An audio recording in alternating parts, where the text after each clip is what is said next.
নমস্কার বন্ধুরা, সুষমা কিচেনে আপনাদের সবাইকে অনেক অনেক স্বাগত। আশা করছি আপনারা সকলেই খুব ভালো আছেন এবং সুস্থ আছেন।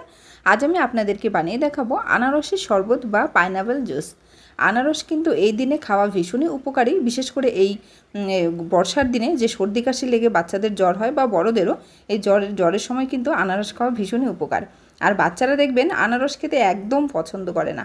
তো এইভাবে যদি বাচ্চাদেরকে আনারসের জুস করে খাওয়ান তাহলে কিন্তু ওদের ভীষণ উপকারও হবে আর খেতেও বেশ ভালো লাগবে। তাহলে চলুন আজকের রেসিপি আপনারা দেখতে থাকুন।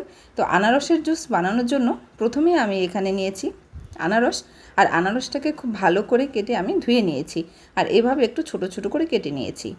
এবারে একটা মিক্সিং জারে এই আনারসগুলোকে জুস করে নিতে হবে। এখানে আপনারা চাইলে জল দিয়েও করতে পারেন, কিন্তু আমি কিন্তু জল দিচ্ছি না, আমি পুরোটাই আনারসের একদম ফ্রেশ জুস বের করব। তো একটা জারে আমি আনারসগুলো দিয়ে দিচ্ছি। তো একবারে আমার হবে না, যেহেতু আমি ছোটো জারটা নিয়েছি। তো আমি কিছুটা আনারস দিয়ে দিলাম। এবারে দিয়ে দিচ্ছি প্রায় 2 টেবিল চামচ মতো চিনি, আর চিনিটা অবশ্যই আপনাদের পরিমাণ মতো করে দেবেন। আমি খুব বেশি চিনি এখানে দিচ্ছি না, অল্প করে দিচ্ছি। এবারে এই সবগুলো আনারস আমি একে একে মিক্সিতে জুস বানিয়ে নেব। তো দেখুন আমার সবগুলো আনারসেরই কিন্তু জুস বানানো হয়ে গেছে। দেখতে পেয়েছেন আমি কোনো জলের ব্যবহার করিনি, তো সেই জন্য কিন্তু আনারসের একদম পারফেক্ট যে পিওর জুসটা সেটাই কিন্তু পাওয়া যাবে। এবারে একটা ছাঁকনি নিয়েছি, আর ছাঁকনিতে করে আনারসের জুসটা ভালো করে ছেঁকে নেব।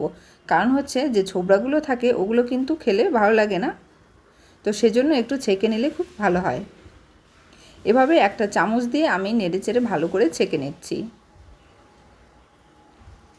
আনারসটা খেতে কিন্তু অনেকেই পছন্দ করে না, তো আপনারা যারা আনারস খেতে পছন্দ করেন না এইভাবে করে আমার ভিডিও দেখে অবশ্যই বাড়িতে বানিয়ে দেখবেন, খেতে কিন্তু ভীষণই ভালো লাগে এভাবে।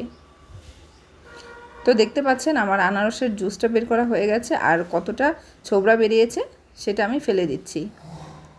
আর এবারে এই জুসের মধ্যে আমি দিয়ে দেব স্বাদ মতো লবণ, আর অবশ্যই এখানে দিচ্ছি বিট লবণ।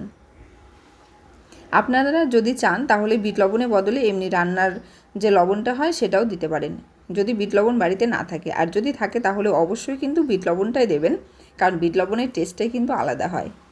খুব ভালো করে আমি নেড়েচেড়ে নিচ্ছি।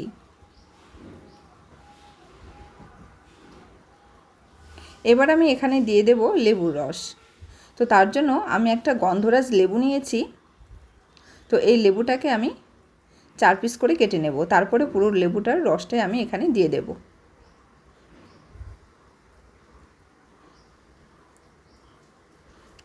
গন্ধরাজ লেবুটা যদি এর মধ্যে দেওয়া যায় তাহলে কিন্তু এর টেস্টটা আরও অনেক গুণে বেড়ে যায়, কারণ গন্ধরাজ লেবুর যে গন্ধটা আছে ওটাতে কিন্তু ভীষণই টেস্টি হয় এই জুসটা। তো আমি পুরো লেবুর রসটাই কিন্তু দিয়ে দিয়েছি। এবারে নেড়েচেড়ে গ্লাসে ঢেলে নেব। যতটা জুস আমি বানিয়েছি তাতে করে আমার এই গ্লাসের 2 গ্লাস জুস তৈরি হয়ে যাবে। তো আমি 1 গ্লাস আপনাদেরকে ঢেলে দেখাচ্ছি, দেখুন।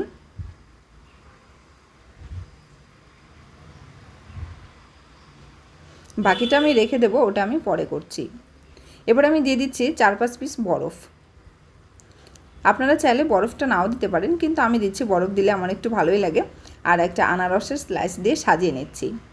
তো আমার আজকের আনারসের জুস কেমন লাগলো আপনাদের অবশ্যই কমেন্ট করে জানাবেন, পারলে বন্ধুদের সাথে শেয়ার করবেন। ভিডিওটি ভালো লেগে থাকলে অবশ্যই একটি লাইক করবেন এবং আমার এই ছোট্ট চ্যানেলটি সাবস্ক্রাইব করে আমার পাশে থাকবেন এবং অল নোটিফিকেশন অন করে দেবেন, যাতে আমি যখনই কোনো রেসিপি আপডেট দিই আপনারা সবার আগে পেয়ে যান। আর এই ভিডিওটি যদি আপনারা ফেসবুক পেজ থেকে দেখে থাকেন তাহলে অবশ্যই আমার পেজটি ফলো করে নেবেন। তাহলে আজকের ভিডিও আমি এখানেই শেষ করছি। ফিরে আসছি আরও একটি নতুন ভিডিও নিয়ে। ততদিন আপনারা সকলে খুব ভালো থাকুন, সুস্থ থাকুন। নমস্কার।